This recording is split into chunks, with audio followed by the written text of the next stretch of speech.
మిత్రుడు జట్టి కుసుమ్ కుమార్ నేతృత్వంలో కమ్మ global federation కార్యక్రమాన్ని హైదరాబాద్లో ఏర్పాటు చేసి ఈ కార్యక్రమానికి నాతో పాటు మాజీ గవర్నర్ రామ్మోహన్ రావు గారిని, అదేవిధంగా మా సహచర మంత్రివర్యులు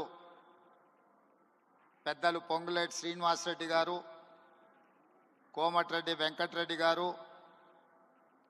కట్టా సుబ్రహ్మణ్యం నాయుడు గారు, సత్యవాణి గారు, చాలామంది పెద్దలు, పేరు పేరున అన్నిటికంటే ముఖ్యంగా నాకు మంచి మిత్రుడు, 17వ లోక్సభలో మాతో పాటు కలిసి పనిచేసిన కళానిధి అర్కట్ వీరాస్వామి గారు, అదేవిధంగా తానా అధ్యక్షుడు నిరంజన్ చౌదరి గారు, మాజీ అధ్యక్షులు, అదేవిధంగా వివిధ రాష్ట్రాలు వివిధ దేశాల నుంచి కమ్మ ప్రతినిధులను, కమ్మ కుటుంబ సభ్యులను అందరినీ కూడా ఆహ్వానించి ఇంత గొప్ప కార్యక్రమాన్ని ఏర్పాటు చేసినందుకు మనస్ఫూర్తిగా నిర్వాహకులకు అభినందనలు తెలియజేస్తున్నాను.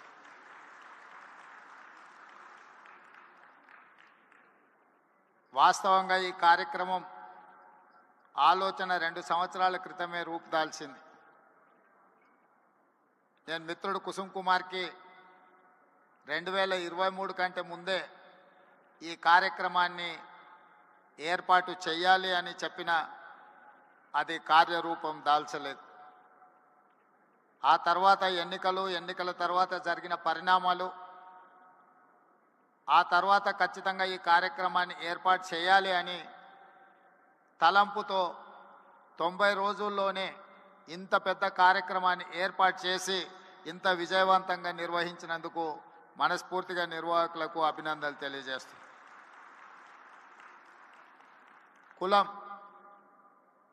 కులం అనేది వృత్తిని బట్టి వచ్చేది.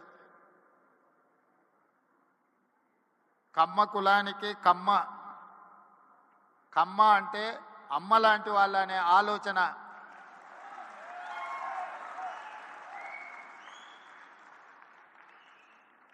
అమ్మ అంటే ఆకలి మీద వచ్చిన ఏ కొడుకునైనా ఎవరినైనా కడుపు చూస్తుంది, ఆకలితో ఉన్నాడేమో ఏమైనా పెడదాము అని.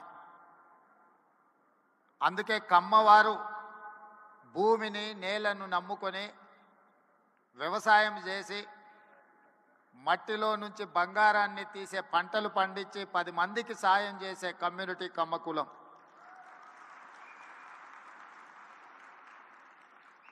అందుకే ఒక సినిమాలో కొండ మీద అమ్మోరు కొండ కింద కమ్మోరు అని అన్నారు.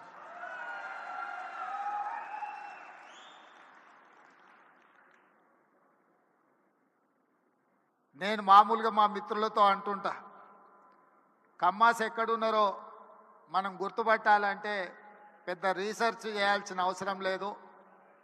సారవంతమైన నేల, సమృద్ధిగా నీళ్ళు ఎక్కడ ఉంటాయో ఎత్తుకుతే అక్కడ తప్పకుండా కమ్మాస్ ఉంటారని చెప్పి, అది ఇవాళ కర్ణాటక అయినా, తమిళనాడు అయినా, తెలంగాణ అయినా, ఆంధ్రప్రదేశ్లో అయినా ఎక్కడ చూసినా సారవంతమైన నేలలుండి మంచి పంటలు పండించగలిగిన, మంచి పంటలు పండుతాయన్న భూమి ఉన్న ప్రతి దగ్గర కమ్మ సోదరులు అక్కడ ఉంటారు. వాళ్ళ ఆలోచన ఎప్పుడు కష్టపడాలి, పంటలు పండించాలి, 10 మందికి ఉపయోగపడాలి, 10 మందిని ఆదుకునే ఆలోచన చెయ్యాలి అనేదే ఆ సామాజిక వర్గ నేపథ్యం. అదేవిధంగా నాకున్న సంబంధాలు కానీ, లేకపోతే నాకున్న సన్నిహిత సంబంధాల గురించి నేను పెద్దగా చెప్పాల్సిన అవసరం లేదు. ఎందుకంటే నేను ఎక్కడున్నా నన్ను ఎట్లా అభిమానిస్తారో మిత్రుడు ఎరపతినేని శ్రీనివాసరావు గారు ఈ వేదిక మీద నుంచి మాట్లాడిన దాన్ని బట్టి నేను ఎక్కడున్నా ఏ వేదిక మీద ఉన్నా కమ్మ సామాజిక వర్గం నన్ను ఎంత అభిమానంతో చూసుకుంటుందో ఎరపతినేని శ్రీనివాసరావు గారి మాటలు వింటే మిగతా అందరికీ అర్థమవుతుంది. అదేవిధంగా సత్యవాణి గారు ఒక మాట అన్నారు. వారు మాట్లాడుతుంటే అనర్గళంగా ఏ పేపర్ చూడకుండా వారి ఉపన్యాసం వినాలి అని అనిపిస్తుంది అని. అది ఎక్కడి నుంచో కాదు, ఎన్టీఆర్ లైబ్రరీలో నేర్చుకున్న చదివే ఈరోజు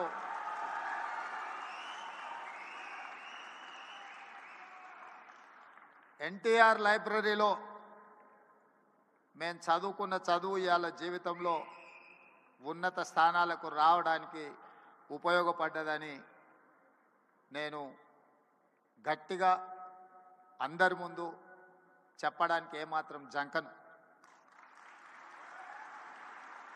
మనం వచ్చిన నేపథ్యం, మన రాణించిన తీరు, మనకు అవకాశం ఇచ్చిన వాళ్ళను తక్కువ చేసి మాట్లాడవలసిన అవసరం లేదు, చిన్న చేసి చూడడము పద్ధతి కాదు. అదేవిధంగా కమ్యూనిటీకి సంబంధించిన గొప్ప గొప్ప వ్యక్తుల గురించి, చరిత్ర గురించి మా మిత్రులు చాలామంది చెప్పారు. మిత్రుడు కుసుమ్ కుమార్ గారు ఎన్టీఆర్ కంటే ముందు 52 మంది కమ్మ సామాజిక వర్గం ఎమ్మెల్యేలు ఉండేవాళ్ళు అని అన్నారు. కానీ ఎన్టీఆర్ వచ్చిన తర్వాత ఎన్టీఆర్ ఒక బ్రాండ్ క్రియేట్ చేసింది. NTR is brand. NTR is brand for politics. NTR is brand for leadership.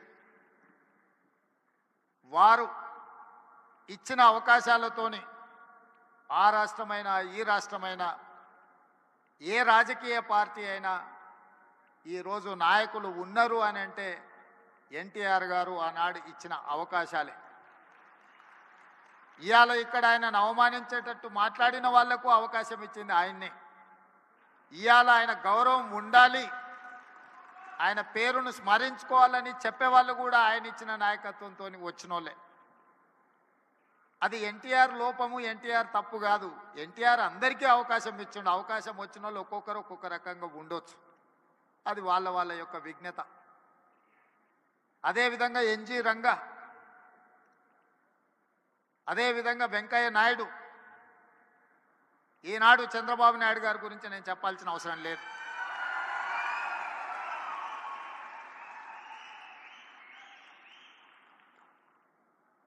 ఈ దేశంలో కాంగ్రెస్ పార్టీకి ఎదురే లేదు. బలమైన నాయకురాలుగా శ్రీమతి ఇందిరాగాంధీ గారిని ఎదుర్కొనే వాళ్ళే లేరు. అంత బలమైన నాయకత్వాన్ని అందిస్తున్నప్పుడు ఎన్టీ రామారావు గారు ప్రవేశపెట్టిన సంకీర్ణ రాజకీయాలే ఇవాళ దేశాన్ని ఏలుతున్న వాళ్లకు అవకాశాలు ఇచ్చినాయన్న సంగతి మరవకూడదు. రామ్మోహన్ రావు గారికి గుర్తుండి ఉండాలి, ఆనాడు తెలుగుదేశం భారతీయ జనతా పార్టీ పొత్తులో భాగంగా దేశంలో 2 సీట్లు బీజేపీ గెలిస్తే హనుమకొండ నుంచి పివి నరసింహారావు గారిని ఓడించిన బీజేపీ జంగారెడ్డి గారు తెలుగుదేశం మద్దతుతో గెలిచారు. దేశంలో 2 సీట్లు బీజేపీ గెలిచిన రోజు 1 సీటు గుజరాత్లో గెలిస్తే 2వ సీటు తెలంగాణలో తెలుగుదేశం పార్టీ ఎన్టీ రామారావు గారి మద్దతుతో గెలిచింది. నేషనల్ ఫ్రంట్ కావచ్చు, యునైటెడ్ ఫ్రంట్ కావచ్చు, ఎన్డీఏ కావచ్చు, ఎప్పుడెప్పుడు అధికారంలోకి వచ్చినా అప్పుడప్పుడు ఎన్టీఆర్ ఆలోచన సంకీర్ణ రాజకీయాలే ఈరోజు వాళ్ళందరూ కూడా అధికారంలో ఉండడానికి అవకాశం వచ్చింది. అందుకే ఈరోజు మిత్రులారా, మీరు రాణించే విషయంలో వ్యవసాయం నుంచి డాక్టర్లుగా, లాయర్లుగా, ఐటీ నిపుణులుగా, అమరావతి నుంచి సిలికాన్ వ్యాలీ వరకు మీ కృషిని ఎవరు కాదనలేరు. ఇవాళ సత్యనాదెన్ల నుంచి మొదలు పెడితే చాలామంది కొత్తగా వచ్చే పెద్ద పెద్ద మల్టీనేషనల్ కంపెనీలో సీఈఓలుగా మన వాళ్ళు చాలామంది ఉన్నారు. సరే, అమెరికాలో ఇక్కడ బహిరంగ సభ పెట్టిన దానికంటే పెద్ద ఎత్తున మా తానా సోదరులు సభలు పెడుతుంటారు ప్రతి 2 సంవత్సరాలకు. తప్పకుండా ఇప్పటివరకు ఎప్పుడూ నేను వెళ్తూనే కలుస్తూనే వస్తున్నా. అయితే ఈ సమావేశం కమ్మ గ్లోబల్ ఫెడరేషన్ ఒక మంచి సాంప్రదాయాలకు సమాజానికి ఉపయోగపడే విధంగా ఈ హైదరాబాదు నగరాన్ని విశ్వనగరంగా మార్చడానికి అవసరమైన ప్రణాళికలలో మీరు భాగస్వాములు కావాలి. తెలంగాణ రాష్ట్ర ప్రభుత్వం మిమ్మల్ని ఆహ్వానిస్తుంది. మీలో ఉన్న నిపుణులను, మీలో ఉన్న నైపుణ్యాన్ని అన్ని రకాలుగా ప్రోత్సహించడానికి తెలంగాణ రాష్ట్ర ప్రభుత్వం సంసిద్ధంగా ఉంది. ఎలాంటి భేషజాలు అక్కర్లేదు. హైదరాబాదు నగరం ప్రపంచంతో పోటీ పడాలంటే ప్రపంచంలో రాణించిన కమ్మ సోదరులకు ఇక్కడ అన్ని రకాల అవకాశాలు కల్పించడానికి మా ప్రభుత్వం సిద్ధంగా ఉన్నది అని చెప్పి నేను ఈ వేదిక మీద నుంచి విజ్ఞప్తి చేస్తున్నా. మాకు భేషజాలు లేవు. కులం, మా కులాన్ని మేము అభిమానించుకుంటాం. మేము ఇతర కులాలను గౌరవిస్తాం. ఎక్కడా ఆ విషయంలో పొరపాటు జరగదు. మా కులం పట్ల మాకు అభిమానం ఉండొచ్చు, కానీ ఇతర కులాల పట్ల అపారమైన గౌరవం ఉన్నది. ఈ విజ్ఞతను ఎప్పుడూ తెలంగాణ రాష్ట్ర ప్రభుత్వం పాటిస్తుంది. మా మిత్రుడు శ్రీనివాసరెడ్డి గారైనా, మా సోదరుడు కోమటిరెడ్డి వెంకటరెడ్డి గారైనా మేము ఈ సూత్రాన్ని ఎప్పుడు అమలు చేస్తూనే ఉంటాం. తెలంగాణ రాష్ట్రంలో వివక్ష ఉండదు. తెలంగాణ రాష్ట్రంలో మీ కష్టానికి గుర్తింపు ఉంటుంది, మీకు అవకాశాలు ఉంటాయి. అదేవిధంగా ఈరోజు ఈ నగరం రాణించాలి అని అంటే పెట్టుబడులు రావాలి, పరిశ్రమలు పెరగాలి, దానికి అవసరమైన అనుమతులు ఇవ్వాలి. ప్రపంచంలో నిరసన తెలపడం అనేది ప్రాథమిక హక్కు. పన్నులు కడుతున్న ప్రాంతంలో ఎవరైనా తమకు నచ్చనప్పుడు, తమకు నచ్చని కార్యక్రమాలు ప్రపంచంలో జరుగుతున్నప్పుడు నిరసన తెలపడం అనేది, నిరసన తెలపడానికి అవకాశం ఇవ్వడం అనేది ప్రభుత్వాల బాధ్యత. నాడు తెలంగాణ ఉద్యమం జరుగుతున్నప్పుడు తెలంగాణ పిల్లలు అమెరికాలో వైట్ హౌస్ ముందర కూడా నిరసన తెలిపిన, అమెరికాలో కూడా తెలంగాణ ఉద్యమం చేయడానికి అమెరికన్ ప్రభుత్వమే అనుమతి ఇచ్చినప్పుడు తెలంగాణ రాష్ట్రంలో కొంతమంది తమ నిరసన తెలపాలనుకున్నప్పుడు ప్రభుత్వాలు నిర్బంధించాలన్న ఆలోచన వాళ్ళ పతనానికి దారి తీసింది తప్ప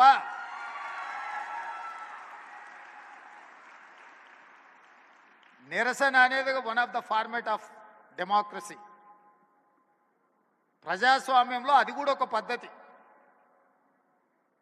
ఆ పద్ధతిని మేము నియంత్రిస్తాం, నిర్బంధిస్తాము అని అంటే దాని ఫలితాలు ఎట్లుంటాయో డిసెంబర్ 3, 2023 నాడు చూసేది.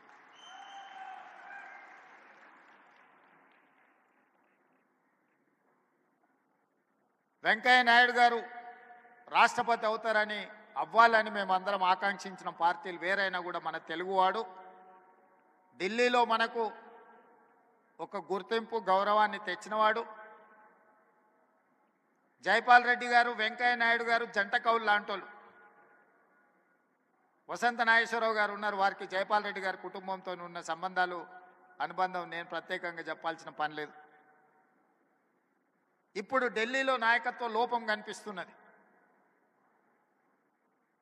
వెంకయ్య నాయుడు, జైపాల్ రెడ్డి గారు, అంతకంటే ముందు పివి నరసింహారావు గారు లాంటి, ఎన్టీ రామారావు గారు లాంటి నాయకులు తెలుగు రాష్ట్రాల నుంచి మన వాళ్ళు అక్కడ ఉంటే ఈరోజు జాతీయ స్థాయిలో మనకు కొట్టొచ్చినట్టుగా నాయకత్వ లోపం కనిపిస్తున్నది. మనందరం ఆలోచన చేయాల్సిన సందర్భం వచ్చింది. కులానికి, ప్రాంతానికి అతీతంగా మన తెలుగువారి యొక్క నాయకత్వం, తెలుగువారి యొక్క అభివృద్ధి కోసం పనిచేసే బలమైన నాయకత్వాన్ని ఢిల్లీలో మళ్ళీ రాణించాలి. అలా రాణించే నాయకులు ఎవరున్నా ప్రోత్సహించాలన్న ఆలోచన ఈ వేదిక మీద నుంచి మనందరం కూడా నిర్ణయం తీసుకోవాల్సిన అవసరం ఉన్నది. మా ప్రభుత్వం వైపు నుంచి ఎలాంటి సహకారం కావాలన్నా, ఇలాంటి కార్యక్రమాలకు కానీ భవిష్యత్తులో మీరు తీసుకోబోయే నిర్ణయాలకు సంపూర్ణమైన మద్దతు ప్రకటిస్తూనే, కమ్మ సంఘానికి 5 ఎకరాల భూమి ఇచ్చినట్టే ఇచ్చారు, దానికి లిటిగేషన్స్ 100 పెట్టినట్టే పెట్టినట్టు నా దృష్టిలో ఉంది. మా మిత్రుడు గాంధీ గారికి నేను సూచన చేస్తున్నా, ఆ 5 ఎకరాలకు సంబంధించి మా ప్రభుత్వం అన్ని సమస్యల్ని పరిష్కరించి ఒక అద్భుతమైన కమ్మ సంఘాన్ని కట్టుకోవడానికి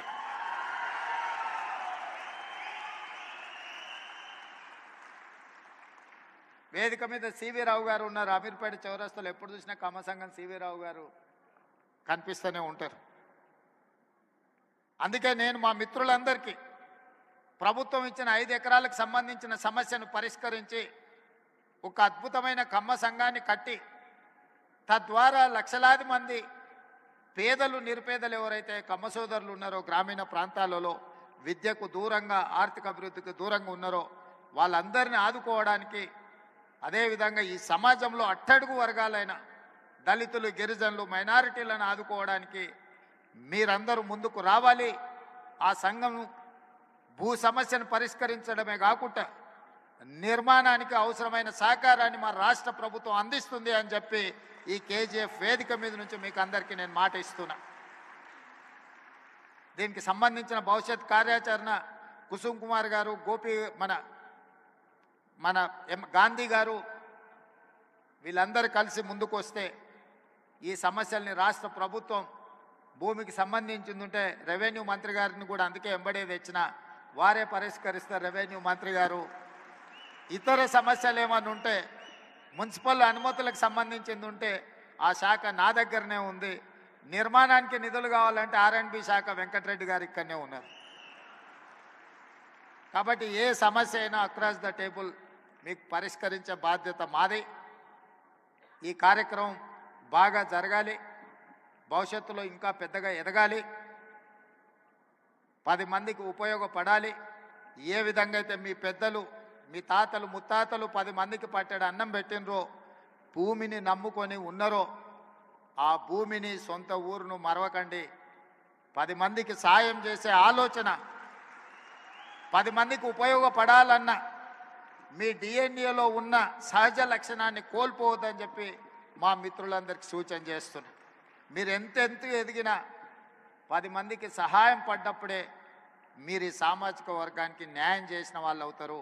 సహాయం చేయకుండా మీరు దూరంగా ఉంటే మీరు సమాజానికి దూరం కాదు, సమాజానికి మీరు దూరమైనట్టుగా ఉంటుంది. మీ సహజ లక్షణమైన 10 మందికి సహాయం చేసే ఆలోచనను ఇంకా పెంచుకోవాలి అని చెప్పి తెలియజేస్తూ మనస్ఫూర్తిగా మరొకసారి అభినందనలు తెలియజేస్తూ సెలవు తీసుకుంటున్న మిత్రులారా. Thank you so much Revanth Reddy గారు.